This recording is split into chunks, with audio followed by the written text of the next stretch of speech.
regulation.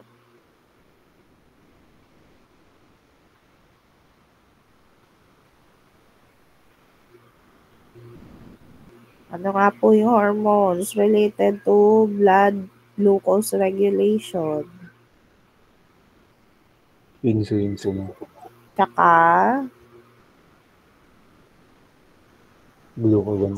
okay, insulin and glucagon. Okay, so insulin and glucagon. So, pagpalagay natin na yung blood glucose ay mababa. Okay? So, masisense yan ng endocrine gland na ay mababa yung blood glucose. Mag-release tayo ng glucagon.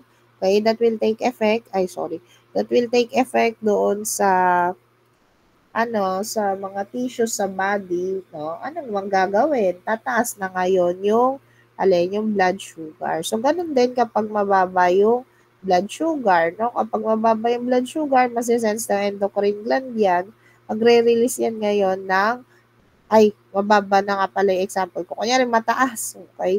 Kunyari, mataas na yung blood sugar. Okay? Masisense din yan ng endocrine gland. Okay? Kapag mataas yung blood sugar, sabihin niya, magre-release naman siya ng insulin para bumaba yung blood sugar. Okay? So, ganun lang siya. Okay? So, yan yung two types natin na negative feedback mechanism. So, next. So, alam mo na paano nag-work yung ating endocrine gland. So, ano ba yung work naman ng mga hormones natin? So, yung work ng hormones natin, marami yan. So, pwede silang for reproduction, growth, development, maintenance sa internal environment, and for energy, production and utilization, and storage. No? So, depende yan kung anong type ng hormone yung pinag-uusapan natin. As you can see, hindi lang iisa no, ang function ng mga hormones na yan. So, minsan, dala-dalawa yung function niya or nag-overlap yung function niya dun sa iba pang hormones, which is okay. Yun nga lang, ang nagiging problema kasi dyan, pag nagkaroon ka ng hormonal imbalances. Okay, so kailan ba nangyayari yung mga hormonal imbalances na yan? Okay, for several reasons, because of nutrition, emotional and mental stability, etc., etc. Tatandaan, ang endocrine system natin, ang pinaka-head natin dyan ay yung hypothalamus. Ang hypothalamus, meron siyang role in terms of endocrine system and then the nervous system.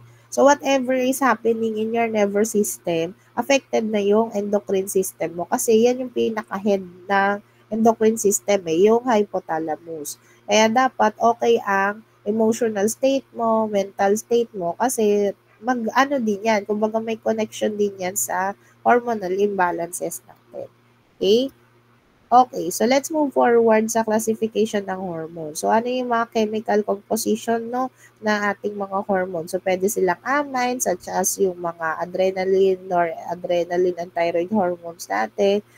Polypeptides or proteins, example natin, lahat ng mga hormones na nag-e-end sa in. Okay, ano yung mga in na yun? Oxytocin, vasopressin, insulin, yan. Okay, mga protein in nature yan. So, next is glycoproteins naman. Pag glycoproteins, andyan yung FSH, LH, steroids. Ito yung merong cholesterol sa kanilang structure, such as testosterone, cortisol, and estrogen.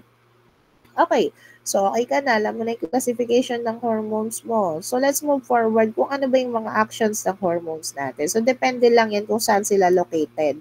No? So, minsan, yung mga hormones natin, endocrine ang kanyang action. Okay? Ibig sabihin, yung hormones, i-release niya sa bloodstream para pumunta doon sa mga target tissues. So, pwede rin naman yung paracrine, katulad ng hypothalamus at pituitary. Ibig sabihin, adjacent, magkalapit lang sila. Kaya yung effect ni hypothalamus kay pituitary gland ay paracrine, no? Yung action niya ay paracrine kasi nga magkatabi lang sila. Pag autocrine naman, ibig sabihin self. Okay, yung mismong gland na yon nagre-release siya ng hormone para lang din sa sarili niya.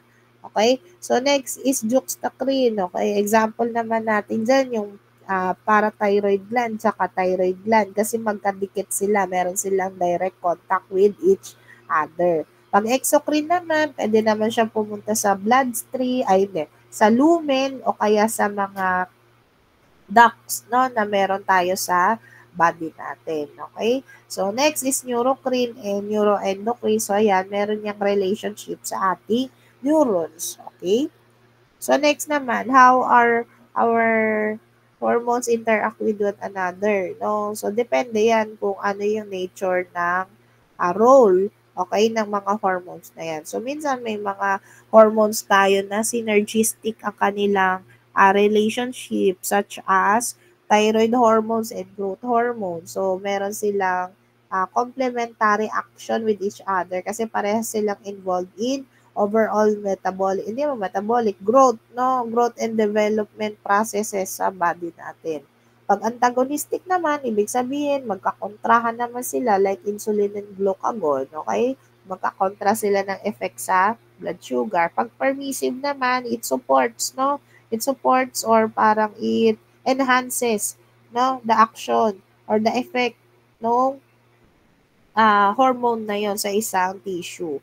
Okay? So, kapag potentiator naman or potentiation, ibig sabihin, in Tagalog, no, yan yung kaibigan mong manggagatong, no? Yung, kunyari, nag-aaway na nga kayo ng isa mong friend, lalo niya pang gagatungan na, sige, mag-aaway na kayo, go, push, okay, ganun lang siya. Kaya yun yung potentiation. Eh, pag stimulatory naman, example natin dyan, thyroid stimulating hormone. So, ini-stimulate niya yung production ng thyroid hormones. Okay? Pag inhibitory naman, siya naman yung nagko-control. Okay? So, hindi naman pwedeng laging nagre-release lang ng hormones. Kailangan merong control dyan. So, siya naman yung nag-i-inhibit to maintain balance. Okay?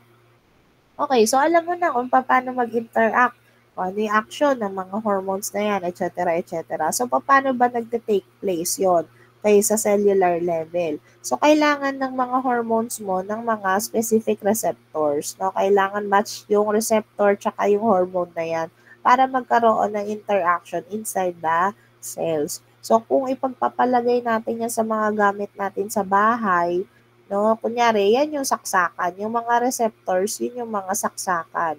And then yung mga appliances nyo sa bahay, yun yung mga hormones. No? So, hindi gagana. Okay, hindi gagana yung mga appliances na yan. Pag hindi match yung saksakan ng appliances, dun sa saksakan na meron kayo sa bahay. So, ganun din yung sa hormones. Kailangan match yung hormones tsaka yung receptors na yan to take place yung yung needed action na kailangan doon sa part na yan ng ating body. Okay? So, since tapos na tayo sa overview ng endocrinology, let's move forward to the different endocrine organs. So, let's start first with hypothalamus, no? As mentioned a while ago, hypothalamus is a link between the nervous and the endocrine system. So, ano lang yan, whatever is happening in your endocrine system, it will also give an effect doon sa ating endocrine system. Okay? So, whatever is happening sa endocrine system, magkakaroon din yan ng effect sa nervous system. Kasi parehas lang sila ng role. Or, I mean, dalawa kasi yung role ni hypothalamus. So, alam mo yon, nagkakaroon ng overlapping. Okay? Kaya nga kailangan na ayusin niyo yung emotional state ninyo, yung mental state ninyo para hindi kayo nagkakaroon ng hormonal imbalances, especially sa ating mga babae, no? So, kailangan ayusin natin yung natin, inner world, kumbaga, para okay din yung physical, physical body natin. Okay? So, ano-ano yung mga hormones produced by hypothalamus? All of the following, okay, ay produced by the hypothalamus. However, only two are not secreted by hypothalamus. No, hindi niya sinisecrete yan. Si vasopressin and oxytocin, hindi niya yan sinisecrete. Anong ginagawa niya dyan? Pinoproduce lang niya, tapos pinapasa na niya yan kay posterior pituitary gland. So, whenever needed, si posterior pituitary gland na ang bahala, no, mag-release ng mga hormones na yan. Pero tandaan, ang nagpo-produce niyan ay si hypothalamus. So, based from the word itself, when you say hypothalamus nga hypo meaning mababa, okay, or below, okay, below the thalamus area. So, dito siya, ayan, ito yung hypothalamus, ito yung thalamus, okay, na area. So, kung i-zoom in natin, ganito ang itsura niya. Okay, ito yung hypothalamus, ito yung pituitary gland, no? So, si hypothalamus, located siya sa baba ng thalamus, okay? So, what else? Ito pong si hypothalamus, ay kakadikit lang niya si anterior pituitary gland. So, meron lang ditong infundibulum, no, na area na parang bridge, no, between hypothalamus tsaka pituitary gland. So, yung effect ng mga hypothalamic hormones ay diretso na yan agad sa anterior pituitary gland. Okay? So, lahat halos, majority, hindi naman lahat, majority no, ng hormones ni hypothalamus ay directed lang dito sa anterior pituitary gland. So, before we begin or before we proceed sa pituitary gland, let's discuss first no what is pineal gland. So pineal gland, part pa rin yan ng endocrine system. It is located in this part, no. Ang main role ni pineal gland is to produce melatonin. Melatonin is a sleep hormone. Okay? Na-stimulate yan whenever we are exposed sa dark environment. Okay? Yung walang presence ng light. Kunya gabi na, okay? Kaya ka inaantok. Okay? Normally, ganun dapat ang setup ng katawan ng tao. However, because of our society today, no, na puro gadgets, may mga night shift, etc., etc., nagkakaroon ng disruption ng sleep hormone. Okay, bakit nagkakaroon ng disruption ng sleep hormone? Kasi nga exposed tayo to light, no? Kapag ka sleeping time na kasi people, dapat matutulog na talaga. Hindi po pwedeng hindi kayo matutulog kasi kapag hindi kayo natulog, ayan, nasisira yung balance, no, ng melatonin. Kaya nagkakaroon ng insomnia, sleep disturbances, no, unhealthy sleeping pattern, no. So, ayun, ayusin niyo lang yung tulog niyo. Okay?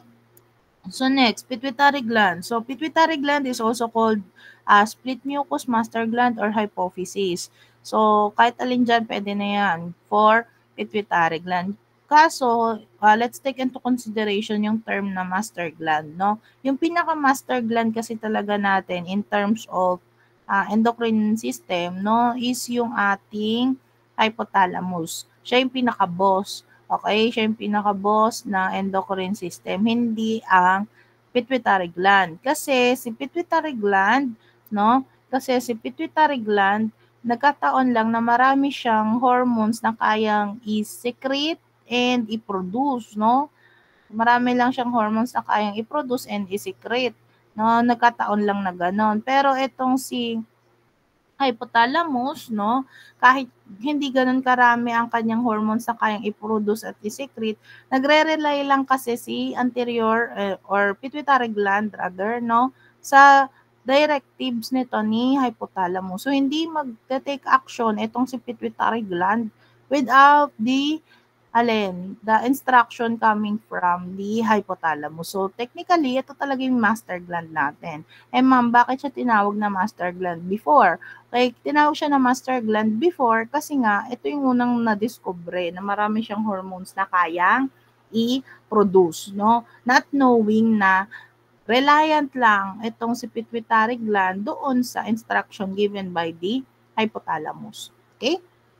Okay. So also, please take note that all pituitary hormones have circadian rhythm. So when you say circadian rhythms, ito yung patterns. Okay, patterns yan ng mga hormones natin. So may mga hormones na nare-release lang sila sa umaga, may mga hormones na nare-release lang sila sa tanghali or sa gabi or after certain activities.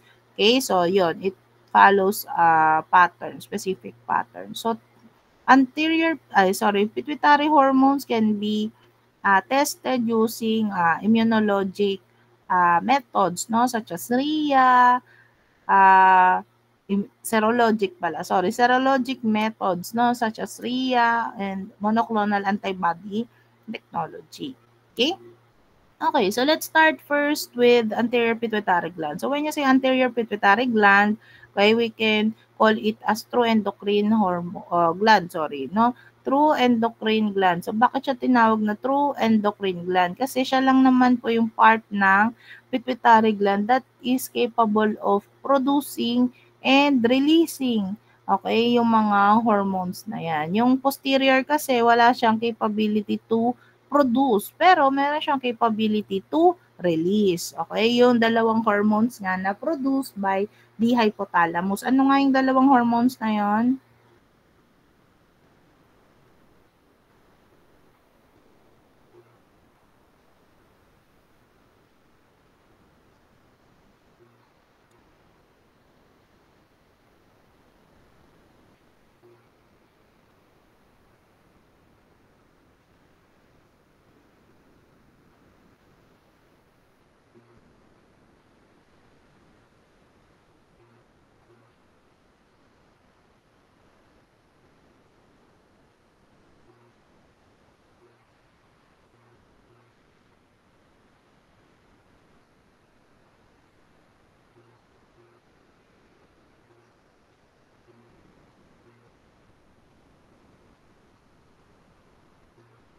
Wala ng tao dito.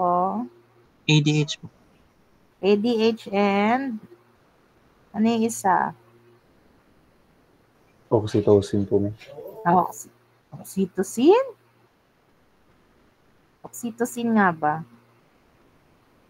Oo, tama. Oxytocin. Tama nga. Okay, so ADH, vasopressin, and then oxytocin. So, yun yung pinoproduce ni hypothalamus. Then, isinisecrete lang siya ni posterior pituitary gland. Okay? So, let's move forward sa mga anterior pituitary gland hormones natin. So, number 1 is growth hormone, also known as somatotropin.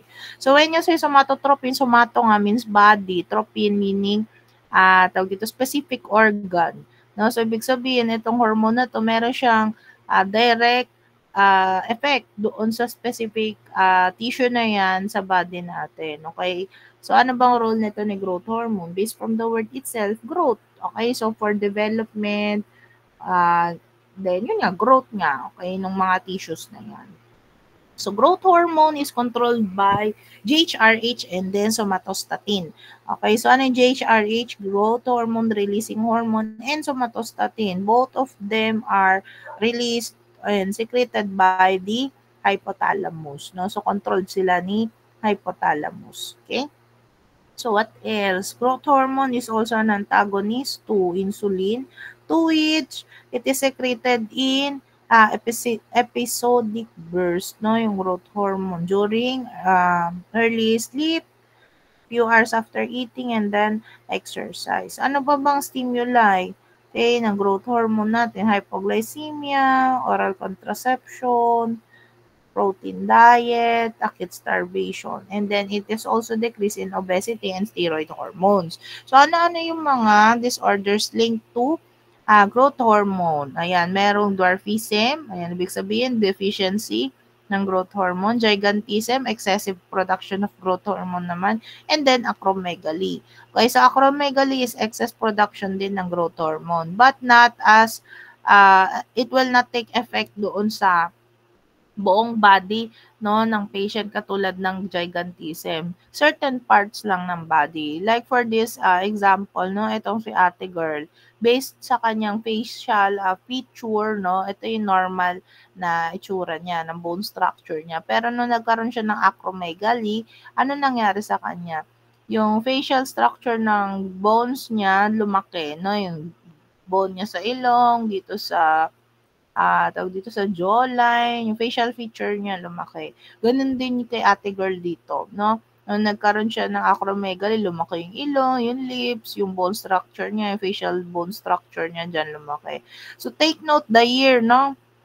Itong year na 'to, class, hindi pa uso ang Kardashians, 'no? So, hindi pa uso yung rhinoplasty diyan, tsaka yung lip fillers, 'no? So, hindi yan talaga, tawag dito, plastic surgery or something, ganyan. Hindi. Talagang meron siyang sakit na acromegaly. So, yung acromegaly na yan, hindi lang naman confined sa mukha. Minsan sa kamay, may malaki yung kamay, may malaki yung paa, hindi naman siya ibig sabihin may elephantiasis 'no, talagang malaki lang yung bone structure niya. May specific area lang ng body. Unlike ng gigantism, lahat 'no, lahat malaki sa kanya. Ito may mga specific parts lang. Okay?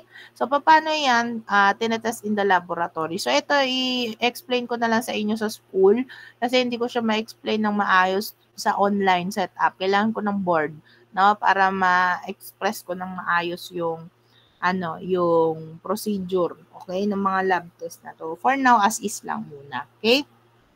Okay, so meron ding methods of determination using a serologic test nga. Ayan, RIA and then chemiluminescence. Okay, so i-explain ko yan pag nasa school na tayo. Sige. Next is prolactin. So what is prolactin? So when you say prolactin, prolactose, no? Ibig sabihin, it stimulates or parang it is linked to milk production, no? So, ano pang meron dyan sa prolactin na yan? As you can see, prolactin is also linked to stress. So, kapag na-stress kayo, ayan, baka may lumabas na gatas dyan sa inyo. Kaya, hinay-hinay lang sa stress, no? So, also, prolactin is linked to estrogen and progesterone, especially during pregnancy, no? Pero kung hindi naman pregnant yung patient, o kaya lalaki naman yung patient, okay, it may be secreted as a result doon sa sleep, stress nga, hypoglycemia, exercise, intercourse, and nipple stimulation. Okay? So, tumataas yung prolactin levels dyan. It is inhibited by dopamine, okay, L-dopa, and bromocriptine na drug. So, ano yung clinical manifestation natin for prolactin, no, abnormality? So, pwedeng, ayan, merong menstrual irregularities, PCOS, etc., etc. So, mostly related ito sa female hormonal imbalances, no? Kaya kapag kunyari dumating yung time na gusto niyo na magpamilya, then pumunta kayo sa fertility clinic, included itong si prolactin doon sa fertility panel, no? Prolactin, thyroid hormones, estrogen, progesterone, testosterone, FSH, LH, yan yung mga hormones na kailangan i-assess, no? To check yung fertility ng isang tao. So, hindi lang yan isolated sa female patients, no? I-check din yan sa male patients as well. Okay? However, mas mataas lang kasi yung tawag dito, effect, yung significant effect ng mga hormones na ito, yan, katulad yan ng prolactin, kasi nga sa babae.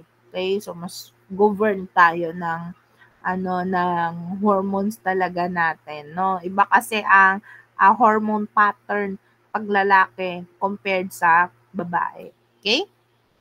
Okay. So, paano ang lab test niya ng prolactin? So, direct natin na-measure yung amount ng prolactin, no, sa blood sample. Okay? So, hindi yan katulad nung sa growth hormone. Kung nakikita nyo yung lab test natin doon sa growth hormone, no, indirect ang measurement ng growth hormone. Dito kay prolactin, yung mismong prolactin yung binibilang natin.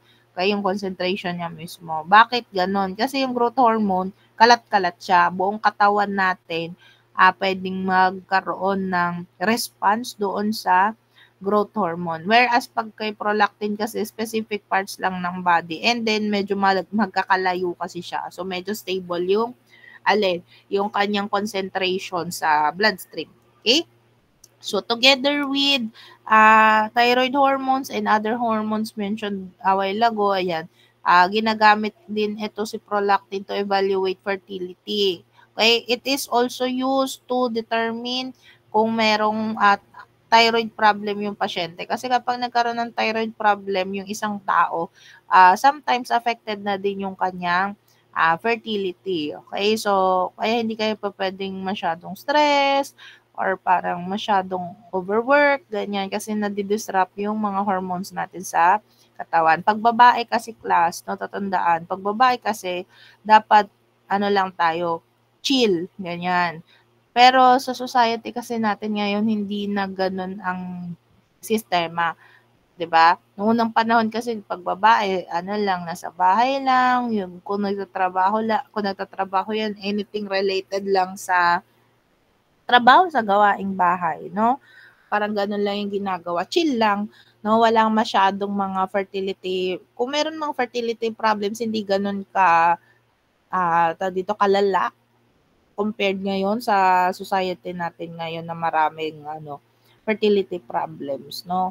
Kasi ngayon, hustle-hustle na, hustle culture kasi tayo. So, especially sa babae. Ayan, kaya nagkakaroon ng, PCOS, menstrual irregularities, blah, blah, blah, blah, blah, blah. Dati, hindi naman ganun kataas yung prevalence ng PCOS noon. Ngayon lang yan. Kasi nga, ganun na yung natin, sistema ng society. Okay? So next, gonadotropin. So ito, included din to sa fertility panel, no? So ano yung mga effect nitong FSH, LH na yan? FSH for production ng mga cells, no? Sperm or egg. LH, ayan sa hormones, ovulation, and follicular growth. So kapag nag-undergo na ng menopause or papunta na ng menopausal stage yung babae, ayan, tumataas na yung FSH niyan. Okay? So next, TSH. So TSH is thyroid stimulating hormone released by the pituitary gland to stimulate the thyroid gland to produce what? Thyroid hormone. So aside from evaluating thyroid disorders, no, this hormone can also be used to check for fertility status, no? So, for evaluation. Ma'am, bakit? Kasi meron din siyang role sa ating overall metabolic processes. So, kapag disrupted kasi yung overall metabolic processes natin, somehow affected din yung ability to conceive, okay? Child, okay? So next, ACTH. So what is ACTH? Adrenocorticotropic hormone. Okay, ang effect niya ay sa adrenal glands, particularly aldosterone and androgens. No? So we can measure it directly, no? Kasi pupunta naman yan sa bloodstream. Okay? And, okay, so ito na yung clinical manifestation no, ng anterior pituitary gland in general.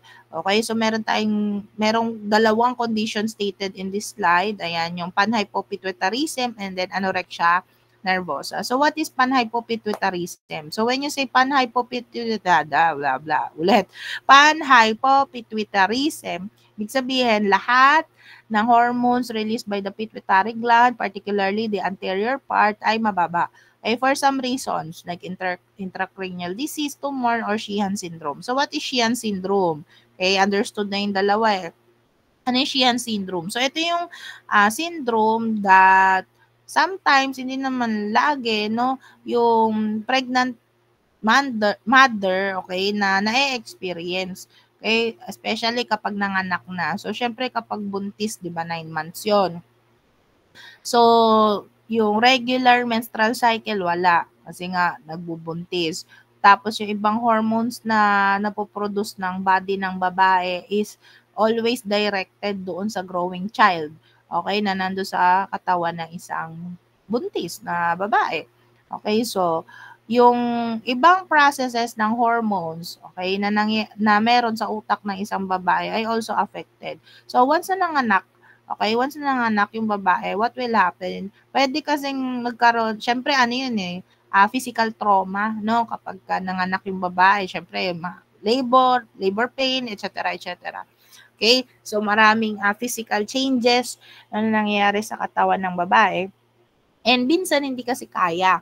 Okay, hindi kinakaya ng physical body. What will happen? Minsan nag-shrink yung yung pituitary gland, okay, in that sense, no? Pero bumabalik ba yun, ma'am? Yes, bumabalik naman siya sa dati, pero it takes time. Kaya nga merong tinatawag na maternity leave, 'di ba? Kapag nanganak, ganyan, kailangan magpapahinga talaga ng malala yung babae, tapos kakain ng matindi.